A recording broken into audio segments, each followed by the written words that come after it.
Hey there YouTube, I'm Yukitsu, this is the Yukitsu Times, welcome to my channel, welcome to more of Company of Heroes 2. So, I'm going to talk a little bit about the opposite of what I've been talking about last time, and I'm going to talk about the sort of weaknesses of each of the factions and what they do poorly, and it's going to be mostly me playing games that I just don't do very well in.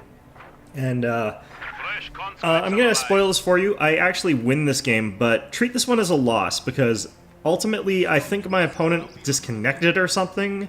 Or maybe he thought that I had way more troops than I actually had, because watching over the replay, there's really no reason for him to have quit at the time he did. He was, like, pretty ahead, and I think he would have won the game. But anyhow, we're going to start off. Once again, we're playing as the Soviets. We're up against these lovely, lovely people over here. Now, he started off with this truck heading all the way up over here. I'm able to chase it off a little bit, but I'm not really sure why it was. I actually don't know why it was up there or why it left, but either way, he's got his little car coming in and sort of shooting at my units and stopping me from really doing anything up there. I bring in my own truck to try and stop it, but he manages to run it all the way back and away and prevents it from getting that. Now, this part is kind of bullshit.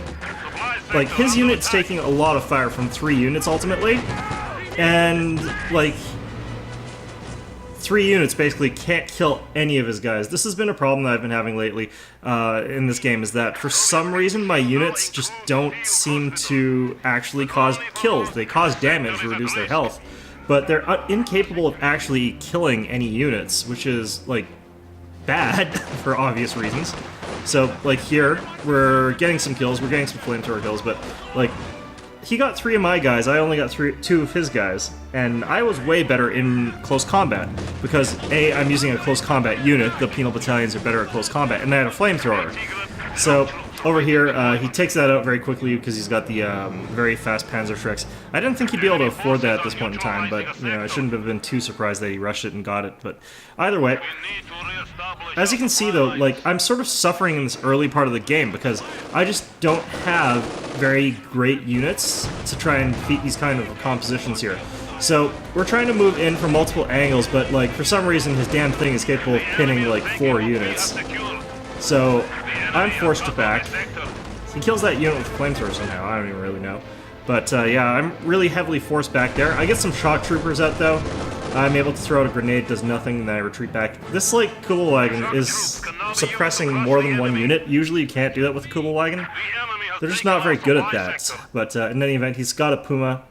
And at this point in time, I'm just really far behind. What I've been doing is I've been sending a couple units from time to time to try and back cap, to try and force my opponent sort of away from the main combat, but he's doing okay in sort of repelling that. I'm then just sort of retaking things, and here comes the Puma.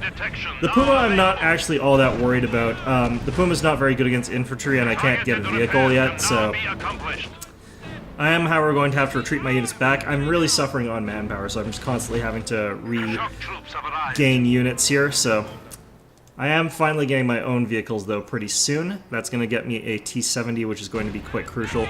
I hit a mine. I'm going to actually get a minesweeper, but I'm putting down some mines of my own, and that's going to help a bit, I guess. But in any event, the Kubelwagen is the thing that's deadly here. I'm forced back because of it. On the plus side, he does, you know, end up walking into there with most of those Sturm Pioneers, and that's a pretty big hit for those.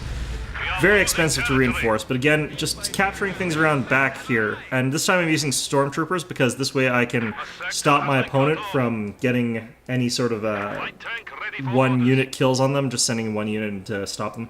So these 2 guys that they're sending over here, not really going to do it. T-70 heading on up here, sending my troops on up. I really want to off this Kubelwagen. He's going to just run away with it though, but it's too damn fast, that thing. So I do end up trying to go for some of these, and again, these guys are going down, like, way low health, but they're not getting killed until they're getting, like, direct hits from a friggin' tank. But in any event, though, my opponent has got his, Rockstenwerfer in this building. It's going to provide him a pretty commanding view, but it's not supported by anything, so I am going to get a chance to hit it pretty hard with my units here. However, like, he's also got some infantry support weaponry over here, and he's got his Puma, so it's going to be enough to sort of stop me from killing it. But I did push it out, so that does mean I can start putting my armor into this region.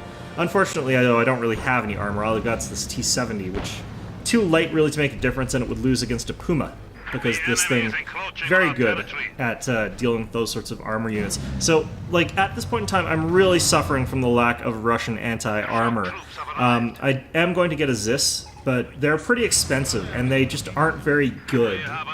I mean, they cause really heavy damage, but they have low accuracy. I tend to miss a lot with the Zis, and it doesn't do very much against infantry, obviously, so it's just kind of all around a very, very dedicated specialist unit or something. And at this point in time, they take apart my T-70 with rockets here. Get a little bit too aggressive with it. Actually, no, I do escape with it. Okay. Either way. Still pushing back here pretty effectively. Got a lot of shock troops, so... Again, though, like, his units are not really getting killed. Mine just are immediately dying. It's really weird. I don't know how they threw that. I guess he had that, he must be using the... Yeah, I can't remember what this is called, but it's like Special Operations Doctrine or something like that, but it's, yeah, pretty bad. He's also got a flak panzer at this point in time. It's going to be fairly effective against the units that I brought here, because I've got mostly infantry. I have finally got, have I got my Zis yet? I'm pretty sure I get it pretty soon, but either way. If we look over here, yeah, I've got it coming on the way at this point in time, but I'm still being pushed back pretty hard. My opponent, if you look here, is just as screwed on manpower as I am, but that doesn't really matter all that much because he's got better troops already on the field. My troops are going to bug out really badly here. I have no idea what the hell this is. Like, this is bullshit. But either way, still able to chase those guys away with my stormtroopers here. Supply lines have been cut. But he's got a lot of stormtroopers. He's got his Kubelwagen again here. And somehow, like, they shred my... Like, I have no idea how they shredded my stormtroopers with what he had here. They shouldn't be able to. But in any event, at least we're able to kill that one unit of Pioneers, and I finally take a Kubelwagen. The Flak Panzer comes in and shows my little tank who is the boss, because my tank is definitely not designed for that sort of thing. So at this point in time, I've got my Zis. It's going to start firing at the Puma over here. I kind of need to get these troops over to the right side. I've taken the Flak Panzer's engine out, so that's going to slow it down a little bit, but I do need to retreat those guys, but they do get wiped out, so I do manage to hit that Puma there.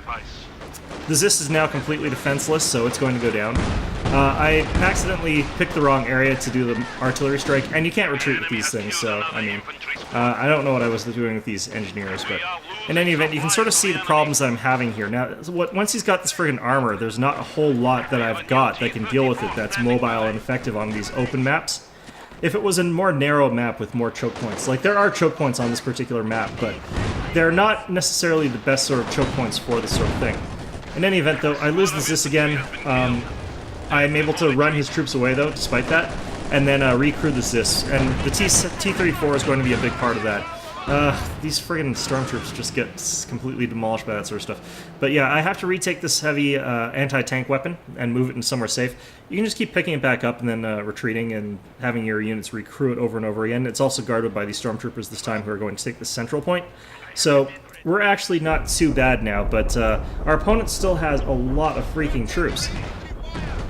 Now, at this point in time, my opponent calls in the sectoring artillery, or the sector artillery, or whatever you want to call it. He brings in the Flak Panzer, but it takes some shots from my tank and my anti-tank gun. His own rocket and Werfer can't advance because he's got his zeroing artillery, or whatever, on the sector. And then he calls it in again. It's just like, okay, buddy.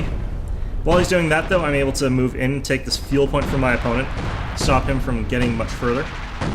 I don't know why he's here. He's, like, taking shots. Anyway, I put this on artillery mode, so it starts lobbing shells at these guys. It's able to crush that unit very effectively, that infantry support gun. At this point in time, though, we just need to start picking off these guys. He's got some guys on the flank here that are just running away, so nothing to worry about there. Still, a lucky shell just wipes out a couple of these guys. And if he doesn't do something, he's going to lose the whole unit, which I think he does, if I recall. So that was a big loss for our opponent here. He's still got a Flak Panzer and his Roxtonwerfer, which means that we're in a bit of a stalemate as far as advancing goes. But at this point, he surrenders. And I don't really think that that was something that he needed to do here. He still has a lot of troops. He's got really high veterancy, so he might have dropped or something like that. I've got very few troops on the field as well, but you should chalk this one up as being a loss for me. You should consider it as such. Now, the real disadvantages that I was having was, like, it's very hard to deal with those earlier tanks as the Soviet Union, and your own tanks are extremely weak. The T-34 or the T-70, much weaker than the equivalents, such as like the Puma or even the Kugelwagen is a lot better because of how much earlier you can get it. So yeah, it really left me without as many options as I would like. I really think that he must have accidentally dropped because he's got a lot of manpower that he could have used here for call-ins or something like that. Like, he could have called in some Jaeger Light Infantry and he could have called in another Flak Panzer, and that would have really just ruined my day quite badly. I mean, I had nowhere near enough fuel to go get another one of those tanks or T-34s, and even though the Flak Panzer on Ostwind isn't great against tanks, it's still a match for a T-34, disgustingly enough. And I think he even has enough for, like, yeah, he was pretty close to the Panzer V. So, anyway, yeah, that's sort of a different look at this from the other perspective of if you're playing as the Soviets, you know, what are your weaknesses, what's your weak point? Your weak point is that you have a real hard time against vehicles and you're not dominant enough in the early game like the Americans are to really crush them early and then just lay back for the latter half. So, anyway, I hope you found this video enjoyable, and of course, as always, I hope to see you all next time.